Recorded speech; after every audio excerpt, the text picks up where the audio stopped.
आज की वीडियो में हमारा विषय होगा बॉन्डेड लेबर, बंधुआ मजदूर, जिसे डेथ लेबर भी कहा जाता है। इसको हम निम्न आधार पर समझने की कोशिश करेंगे। मजदूर का अर्थ, बंधुआ मजदूर का क्या अर्थ है, इनकी विशेषता क्या है, इसकी उत्पत्ति के क्या कारण हैं और इनके उन्मूलन के लिए सरकार के द्वारा कौन कौन से कदम उठाए गए। स्टार्ट। तो सबसे पहले हम देखेंगे मजदूर किसे कहते हैं। मजदूर वह व्यक्ति होता है जो अपना श्रम, चाहे वो फिजिकल हो चाहे मेंटल हो, पैसे के लिए बेचता है। Every man should receive a fair price for the product of his labour. ये दो प्रकार के होते हैं। एक तो स्वतंत्र मजदूर होता है जिसे हम कैजुअल लेबर कहते हैं, और दूसरा जो होता है बंधे मजदूर कहलाते हैं, अटैच लेबर। अटैच लेबर को ही बंधुआ मजदूर या डेथ लेबर कहा जाता है।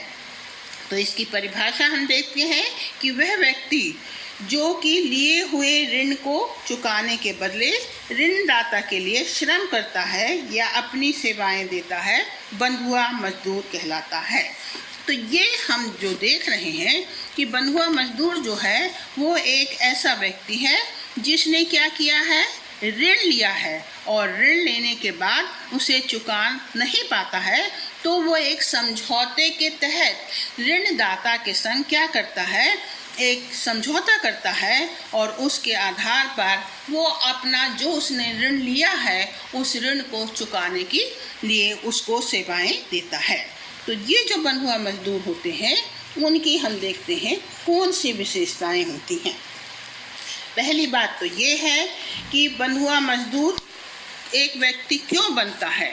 इसका कारण ही है कि वो क्या हैगा, गरीब है, और गरीबी के कारण वो क्या नहीं कर पाता है, अपनी आवश्यकताओं को पूरा नहीं कर पाता है, और इस आवश्यकताओं को पूरा करने के लिए वो एक अमीर व्यक्ति से, साहूकार से या जमींदार से ऋण लेता है, और फिर चूँकि चुका नहीं पाता है तो एक समझौता करता है।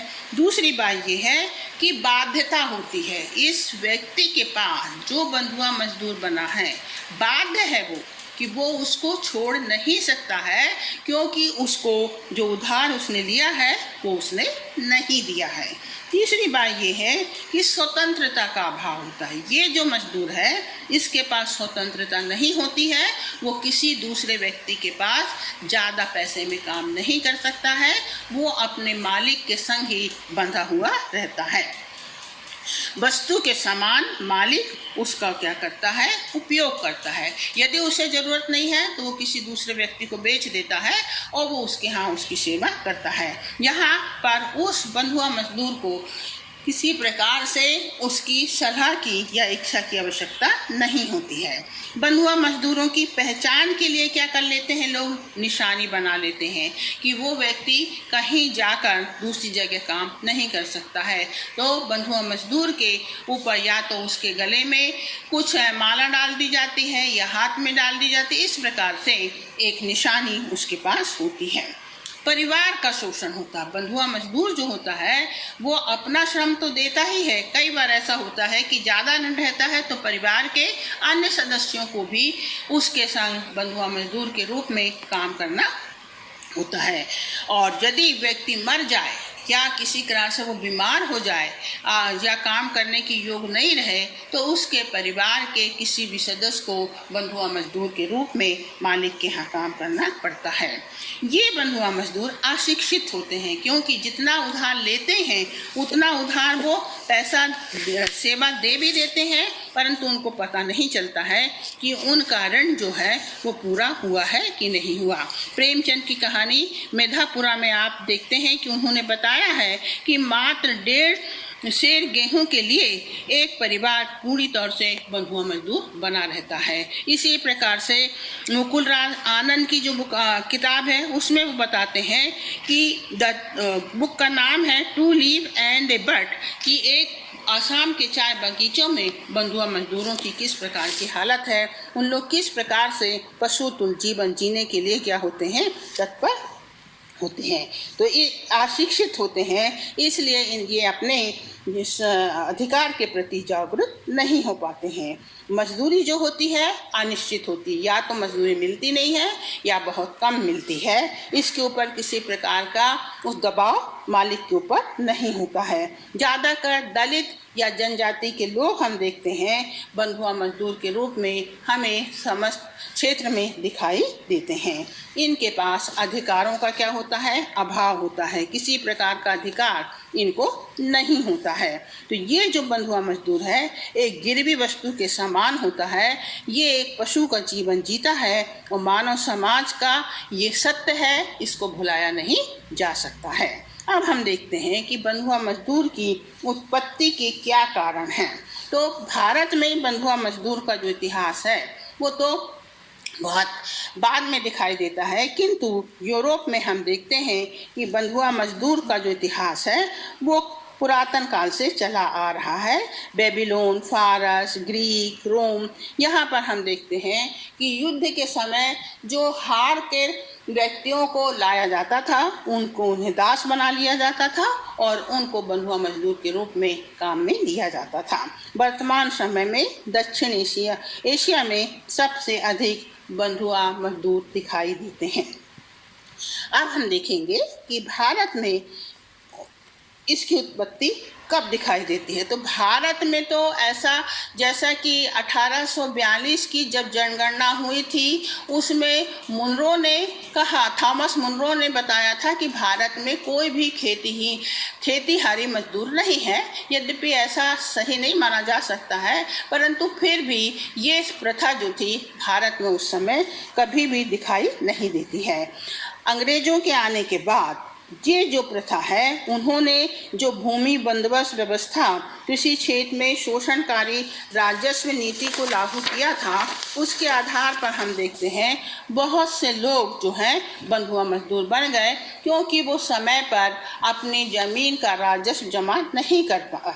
तो इसलिए कहा जाता है कि भारत में उपनिवेश के गर्भ से बंधुआ मजदूरों का जन्म हुआ है।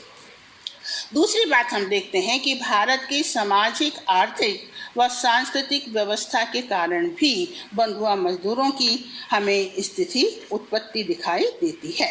इसका कारण ये है कि भारत में समाज जो है जाति प्रथा के आधार पर चार भागों में बटा हुआ है और इसमें जो दलित वर्ग है उसके लिए कहा गया है कि उसका काम उन 3 वर्गों की सेवा करना है।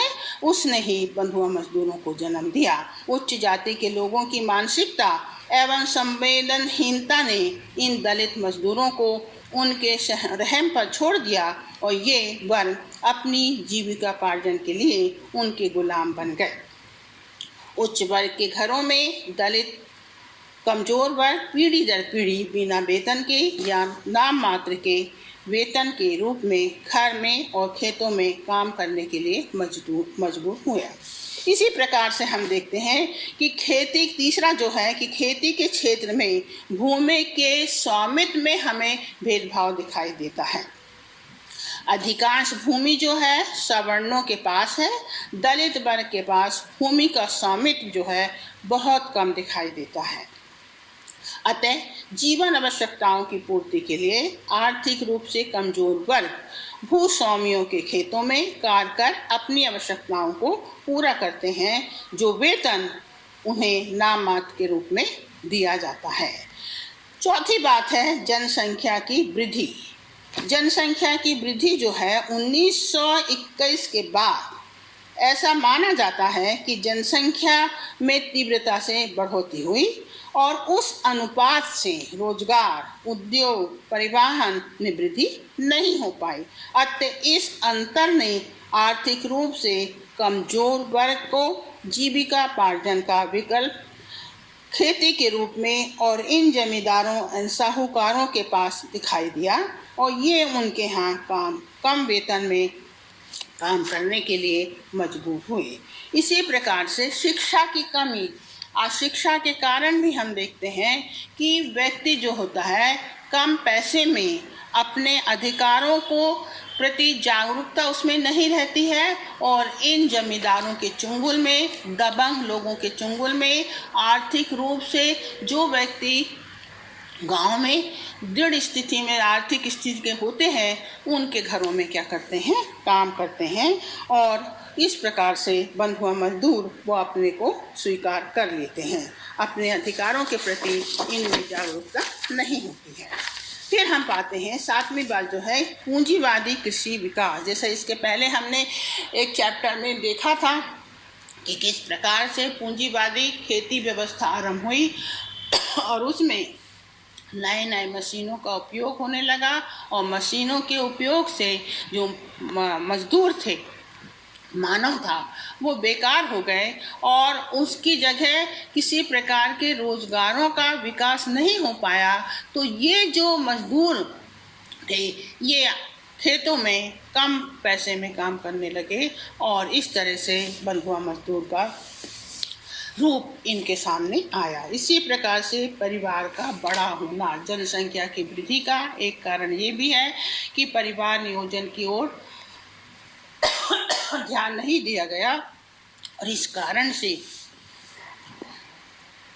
परिवारों में जनसंख्या उनका रूप बड़ा होता गया और बड़े परिवारों में जो खेती थी उसका उत्तराधिकार के नियम के अनुसार बंटवारा होता गया। तो इस तरीके से जोतों का जो रूप था वो इतने छोटे हो गए कि उनके द्वारा एक परिवार का पेट पालना मुश्किल हो गया। अतः परिवार के सदस्य जो थे दूसरों के खेतों में जाकर काम करने लगे। इसी प्रकार से दलाली व्यवस्था बंधुआ मजदूरों की संख्या में वृद्धि का एक मुख्य कारण दलाली व्यवस्था है। गांव व शहर के लोग बड़ी बड़ी कंपनियों के एजेंट बन जाते हैं और कमज़ोर वर्ग के लोगों को वही सुनहरे सपने दिखाकर अपने आवास से दूर ले जाते हैं। शिक्षा एवं जागरूकता की कमी के कारण ये कमज़ोर वर्ग इनके जाल में फंस जाते हैं और उन्हें शहर में बेच दिया जाता है। मुख्य रूप से घरों में काम करने वाली आया, फटाका कंपनी में काम करने वाले बच्चे, ईंट भट्टा, होटल, ढाबा और खनन में ये बंधुआ मजदूर सरलता से देखे जा सकते हैं। अब हम देखेंगे कि इनके उन्मूलन के लिए संवैधानिक रूप से सरकार ने किस किस प्रकार के कार्य किए हैं। हम अपने विषय के अंतिम पड़ाव पर आते हैं जहां हम देखते हैं legislative measure for abolition of bonded labour system. तो हमने अभी तक जो चर्चा की है उस चर्चा से ये स्पष्ट हो जाता है कि बंधुआ मजदूरी प्रथा मानव समाज के लिए एक कलंक है। स्वतंत्र भारत ने यह प्रथा संवैधानिक रूप से 1976 के अधिनियम के आधार पर प्रतिबंधित कर दी है, किंतु समाचार पत्रों और मीडिया में कभी कभी इसके उदाहरण हमें मिल जाते हैं। तो बंधुआ मजदूर के जो प्रथा है इसके लिए ब्रिटिश काल से ही कार्यवाही की जा रही थी, किंतु स्वतंत्र भारत ने इस ओर विशेष रूप से अपना ध्यान आकर्षित किया और हमारे संविधान में ये स्पष्ट लिखा हुआ है, the constitution of Indian guarantee all citizen social, economic and political justice, freedom of thought and expression, equality of status and opportunity and fraternity, assume dignity of individual। Bharat सरकार के आधार पर हम संविधान में जो अनुच्छेद 23 है उसके तहत भी मानव के संग दुर्व्यवहार, बेगार तथा बलात् श्रम को निषेध किया गया है। इस आधार पर भारत के संविधान में संवैधानिक रूप से इस बात की कोशिश की गई है कि प्रत्येक व्यक्ति को अपने जीवन में मानव अधिकारों के अंतर्गत जीवन यापन करने का अधिकार मिले। श्रीमती इंदिरा गांधी ने इसको बब्बर व्यवस्था के नाम से संबोधित किया था तथा अपने 20 सूत्रीय कार्यक्रम में इसको प्रमुख स्थान दिया था। 15 जुलाई 1975 को बंधुआ मजदूर अधिनियम लाकर इस प्रथा को प्रतिबंधित करने का उन्होंने आदेश दिया और 9 फरवरी 1976 को संसद में मंजूरी के साथ इसे कानूनी जामा पहना दिया।